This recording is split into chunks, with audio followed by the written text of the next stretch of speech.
Welcome back, everyone. We're excited to dive into part 2 of our conversation with Lily Crowder, author of A Monday in February. Last week, we heard her powerful story and discussed the importance of addressing mental health and suicide prevention. Today, we'll continue where we left off. Let's jump back in. Hey there. Welcome to Parties to Playdates. I'm Kendall. And I'm Jess. We're here to fill your day with warmth and laughter. Join us as we navigate the chaos and joy of everyday life. We're all about sharing real-life moments with a dash of humor and practical tips. So grab your coffee and settle in for a cozy chat. Because here, every moment is a story worth sharing.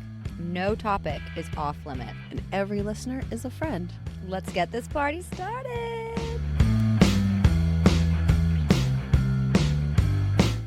You guys moved from the home that you had lived in there, and you found this beautiful, amazing farm and property dedicated to your son. And there's been some cool things happening there. Can you share a little bit about Zeke's farm? Yeah. So after Ezekiel died, originally it was really hard for me to entertain the idea of moving. I was really having a hard time thinking about leaving Ezekiel's last childhood home and his bedroom. And yeah, the last place I could ever picture all four of my kids having a meal at, our last place we had holidays. So just picturing him walking down the stairs, just all those things, the basketball hoop in the backyard. And so in my grief, I would just go in his room and curl up in his bed. And was it healthy to grieve that way or not? It's like you can't label healthy, non-healthy. There's definitely ways that bring suffering to us when we grieve that's unnecessary. So there are healthy things you do, but in the beginning, you just need to dive in and feel those feelings. If you suppress them, they come back. Even if you suppress them for 5 years, they're still in your body. So it was definitely a way I grieved. I'd go into his room and hold his belongings, and a lot of crying and really ugly grief, a lot of snot and tears and lament and anger, all of it. My husband so I needed his room and I needed our home. And my husband was in the exact opposite frame of mind. So he couldn't even be in the house. He had to get in his car and drive. So he would go driving for 5 hours a day into the country just to escape it. And that's a tricky part when you're grieving as a family, because everyone grieves differently. And nobody can fix. I think it's what I say is like the most distinguished feeling of helplessness that I've ever felt, and not being able to fix my children's pain. So it's so hard. It was so hard carrying the grief myself, but then to see the pain in my husband and my kids and know as a mom, I couldn't do anything to comfort them. I had a therapist that gave us the analogy is everyone was in their own canoe on the same river. We're on the same river of grief, but we're all in our individual canoes grieving really differently. And she gave a really wise advice. She was like, do not judge each other in the way you're grieving. So it really helped me not to judge my husband. Like, how could you not want to be in his room and touch his things? And are you trying to just forget him? I could have gone there. And I think people do that. Especially after child loss. Couples will judge one another in the way they're grieving. And this is actually what causes that fracture. Statistically, marriages do not survive after child loss. Families fracture and implode, but it's because of if you judge each other, you start to build resentment and push each other away. So anyway, he grieved very differently in our home. He would go on these long drives while I'd be like curled up in my son's bed. you know? Mm-hmm. And so he really wanted to move, and I just couldn't conceive of that idea. And then in my pain, in those really visceral moments of pain, I had a lot of visions of my son during that time, and spiritual experiences and stuff that I couldn't make up because it was just so real and gave me so much peace in the middle of moments I thought the grief would literally kill me. And this one day I had this vision of my son of Ezekiel, and he like came up to me and put his hands on my shoulders really abruptly. So it was kind of jarring. Most of the visions I had leading up to that were more peaceful. Like I see him with Jesus. something a little softer, but he was just really jarring. And I heard him and he says, Mom, you've got to get out of here. And I knew he was saying, you need to leave this house and this town. And I had a separate vision a couple hours later, and I saw the hillside above our yard in flames. And then I just heard, if you stay here, grief will consume you like a fire. And I just knew in my spirit that it was time to leave. And that was in the summer. That was July. He died in February. That was July. And I woke up the next morning and told my husband, I'm like, I think we need to move. And so he was just relieved. And Yeah. so, yeah, we always talked about moving out to the country, leaving the burbs after Ezekiel graduated. He was our last fledgling. So it was premature, but we went online and pulled up property that was for sale and went and looked at one property, and it was so depressing setting foot on it. And I just was like, I couldn't do this place. It was really, really tough. And then I found this other property, and it took us out to this beautiful country, down this country road. It's out by all these vineyards. Oregon has a lot of vineyards, and I can't explain it, but the minute I got out of my car and set foot on the property, there was peace that just came out over my body. And yeah, I write about it in my book, but my husband talks about how the whole countenance on my face changed Wow. when I got on this property. And yeah, I walked around the corner and there was like this lavender patch that they had grown. The couple before us had planted this huge, like 200 bush lavender patch, and the views were beautiful. And so I was like, gosh, I want to live here. I just felt it. And that very week, another couple had put an offer in on the place. And so they let us know that somebody had put an offer in. I was like, wow, I guess we have to put an offer in. So we did. They accepted our offer. Long story short, our house in the suburbs sold, and we were living at this farm, at Zeke's farm, a month later. So in August, we moved in. Wow. Yeah, and there was a lot of accelerated grief with moving and packing up Ezekiel's things and leaving his town that he grew up in. And our older kids were on board. We had taken them out Mm-hmm. to see the property. So everybody was on the same page with it. So it's definitely tough. It was rough doing the move, but it's been such a cocoon for our family to heal in. And we didn't mean to memorialize. Part of the way we memorialized Ezekiel was this farm and naming it after him. It just organically evolved, and it's so him. I can just feel him in it. And I can feel my mom too, who passed away three years before him. And it's really humorous. And we just started accumulating animals. We got goats and donkeys, and it's just funny dynamic going on here because we have no idea what we're doing, and we just have all these crazy hooved animals and cats that honestly have the best sense of humor. And then we got gifted a golden retriever and bred her with another dog, and we had 7 golden retriever puppies running around. There's this little piece of heaven, and the lavender and the views. It's just this beautiful place. And one day Ezekiel's girlfriend Olivia came out to visit us. We're really good friends with her, and she was like, you guys need to just call this Zeke's farm. And that's what we did. We made this big farm sign and labeled it Zeke's farm. And then I was like, what am I going to do with all this lavender? So I started making lavender products and distilling it and into lavender essential oil and all things lavender.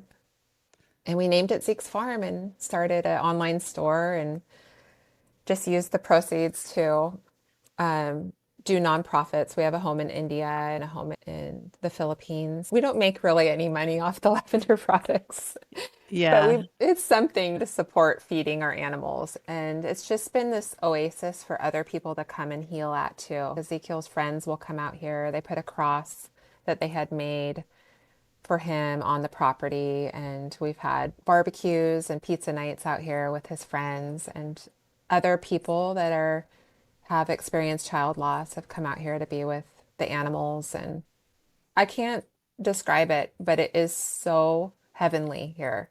And everyone that sets foot on the property feels it. It's really special. Yeah. Well, I've seen the pictures you posted, and when you started posting, I was like, oh, where is this place at? This is beautiful because all the pictures and all the romping puppies and the goofy goats and all the animals and the sky with these beautiful sunsets and this amazing view. And I'm like, I don't know where this is, but this place is magical. It definitely has such an amazing presence, and that comes through just in pictures. So I can't imagine what that even feels like being there on it. I love how beautiful that is and how you have I mean, such a nice little slice of heaven there. it's not all magic. There's a lot of there. Well, we've We had live in some a animals farm. before too, so I know what kind of magic you're talking about. Yeah. Yeah, we have a lot of Yeah. poop. Half of my day is just Yeah. shoveling shit, and yeah, so it's just Yeah. like the nitty-gritty of farm life too. So yeah, it's a lot of work, but it's good Yeah. work. It's like I write about that in Yeah. my book, how something about chores and mundane things, especially in nature with animals, like just Mhm. feeding an animal and taking care of the land is so healing. It's been very healing for my soul. Yeah. And I need nature. It's just how I'm designed. So the quiet and peace of this place has really Mhm. healed my heart, my kids, and my husband, and given us a new place to form memories around, not having to try Yeah. to make the same Christmas and the same Thanksgiving, a new place to do holidays and celebrations has Yeah. made it easier. So, yeah, that vision I had with him, I know was him telling me to get Yeah. out of that house and that town. It would just eat me up having to do that year after year.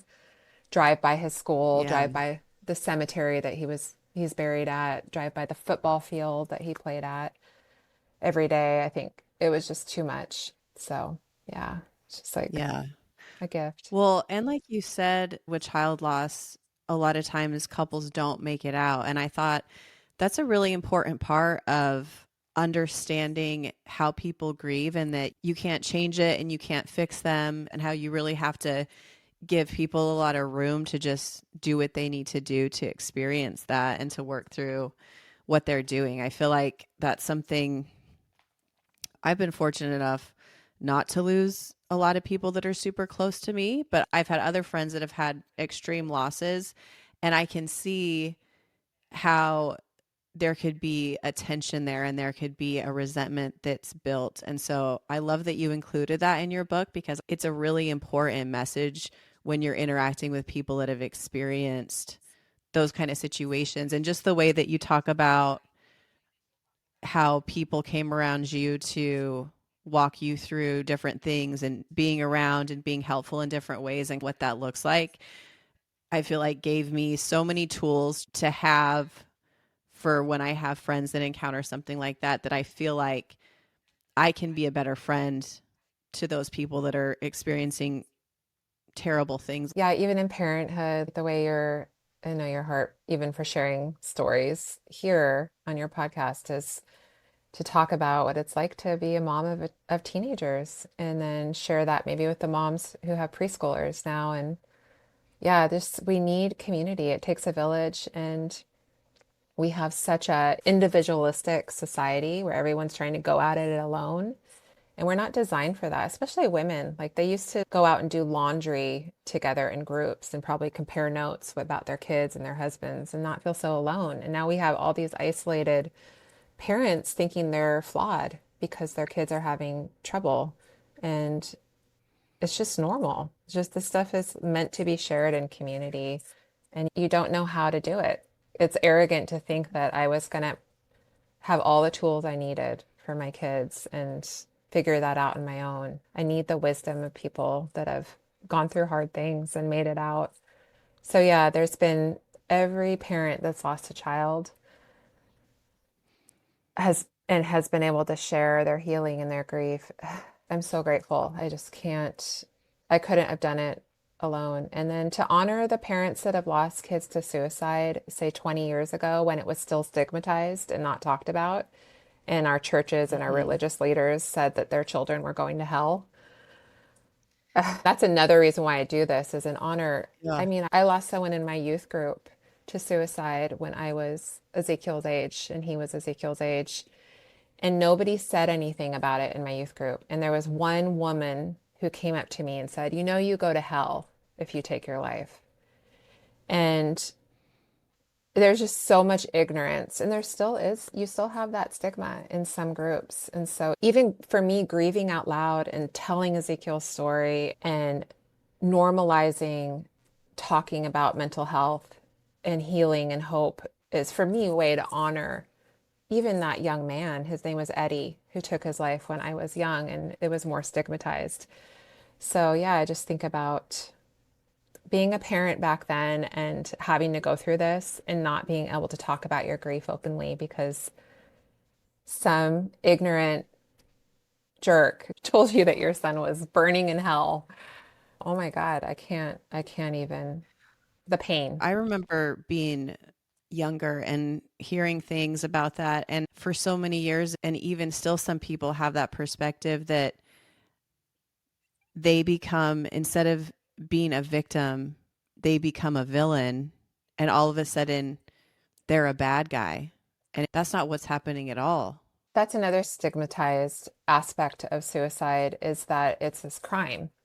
And I think Yeah. one way I encourage people to get out of that mindset, because when that's thought, it's communicated, and that's why people hide those feelings, because they're like, "Oh, I am having thoughts that are perceived as being selfish or attention getting or evil or vindictive." A lot of people go to that thought like, "How could he have done that to his mom? What a selfish thing to do."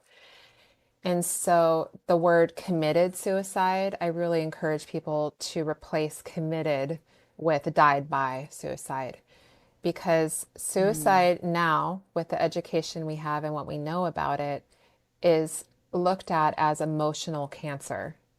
It's intrusive, and it's the result of a lot of things, never one thing, but a lot of things that can cause someone's mind to become ill, depression, a head injury, just the intrusive thoughts of it, our culture. There's so many things that can cause someone's mind to get sick and harbor those thoughts, but it's involuntary. Nobody says, I'm going to be a person that takes my life to show my mom and my community who didn't pay attention to me. That's not true. That suicidal mind is very broken and fragile, and they want to disappear. They think they're a burden. They don't want to burden their family. And they entertain that lie that if I leave, everyone's going to be better off without me. They really believe that. And they want their pain to end, and they think this is the only way that it can end. It's been labeled as emotional cancer. And if, just like other cancers, if cancer goes undetected and untreated, it can be fatal. And so my son died by suicide in the same way we wouldn't say he committed heart disease or he committed diabetes. You Yeah. die by those diseases. So it's just an emotional cancer. And I think that will help people understand that it's not a crime, getting rid of that stigma. And if someone's sick, they deserve help, just like they would go get help for a broken arm or heart issues or diabetes. So, Yeah. yeah, that helps. Yeah. It's such a better wording and the perspective and the understanding of it. Just in those few things helps direct people to understand how to communicate with people and how the prevention side of it can work, because you're understanding like, oh, this isn't just one thing that happened. This is a buildup of things. This is a lot of things leading up to this. This is something that can be prevented. This is something that can be addressed before it's too late. That's super powerful. And that was a part too that I appreciated that you shared in your book, that I've never heard that before. I haven't heard people talk about that before, but it is true. Yeah, So totally. powerful. And if, yeah, anyone listening if you've been in that place, nobody quite understands what it's like to be in that place unless they've been there. So yeah, Mm-hmm. even people listening who've been in that place or walked somebody through that, they understand that. It's like they know what that's like to just have those uncontrollable feelings and thoughts that they wish weren't there.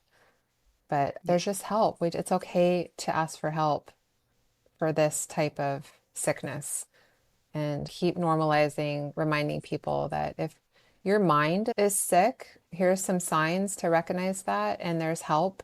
In the same way, Mhm. like if your kid had a knee injury at football, you would take them to the physical therapist and get them help. And so, yeah, if your kid's showing signs of being emotionally ill, there's help. Just got to get him some help or her. So, Yeah, yeah. I love that. Hmm. Well, I appreciate all of your beautiful stories and everything that you shared in your book. We always end our episodes with a recipe or dinner idea. And I mentioned this to you if you wanted to share one of Ezekiel's favorite meals or something that he used to make that he absolutely loved. Okay. Well, he loved food. He was a big lineman, football player, and food was his love language. One of his. There really wasn't anything he hated except when I made salmon.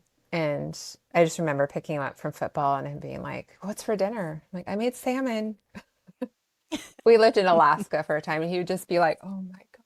Like he just couldn't handle the fact that salmon was his Yeah. only protein to go, but he would just shove it in, you know. So I would say anything Oh, but salmon. yeah. But yeah, the last meal I made him, and it will always be a special meal, was buffalo chicken crunch wraps. And I'm sure everybody's been on Half Baked Harvest and seen her recipes, but you can look up Half Baked Harvest buffalo chicken crunch wraps and make those for your kids because it was a really easy and really big hit of a meal to put together. And it's a special meal to me because it ended up just being me and Ezekiel at home that night. Everybody was off Yeah. doing stuff, and I made them just with him in mind, knowing he would like those. And he helped me prepare them, and we sat across the table together. And that was our last meal, you know? So, yeah, I think that would be a recipe I would tell you guys to I look love up. it. I Yeah, love it. We'll really look it up good. and share it for our listeners. That sounds really Yeah. good. That's beautiful. And just sharing meals together is such a beautiful thing. I know my kids with teenagers, they're always just like filtering in and out. And I'm like, can we all just sit down and eat some food, please? Yeah, But it doesn't happen like that. that's when, you know, that's when you make eye contact and you look for things and you get caught up. And also car rides, being in the car with your Yeah. teenager. So you're exhausted driving your kids places, but just remember the conversations that get to happen and Yeah. listen. Just keep listening and let your kids just talk and share without trying to fix them. And it's like you end up, I miss everything, but it's not the big vacations and things that I miss the most. I literally just miss sitting and having a meal with my son. It's the little Yeah. things. I miss the car rides. I miss doing his laundry. Yeah, all those mundane things you're doing as a mom are so special. And yeah, just soak it up. Soak it Yeah. I up. know I was sitting in the living room with my youngest son the other day, and my husband got this fluffy cat a while ago, and I think my son loves the cat more than anybody else. He's always snuggling the cat and holding the cat. It's a very Oh, cuddly cat. But he was just on the couch and him and the cat were just having a moment and I was just watching and I'm like, this is so cute and so beautiful. I'm like, I'm gonna remember this moment. I feel like my son has very fluffy hair right now and so does the cat. And I was like, oh, I just love the fluffiness happening all around and yeah. the cat just snuggling into him. And it really is true. Those little moments are so powerful and I can see how that would be definitely something that you would miss for sure. So it's a Big beautiful time. thing. Well, we really So, appreciate you coming on and visiting with us yeah, and thanks sharing for, your so much for story. opening up your, I'm a, yeah, I'm proud of myself for for not sure. crying because I was worried. It's a Well, beautiful story. you cried your way through my book, so yeah, I really as it did. is. I Yeah. really did.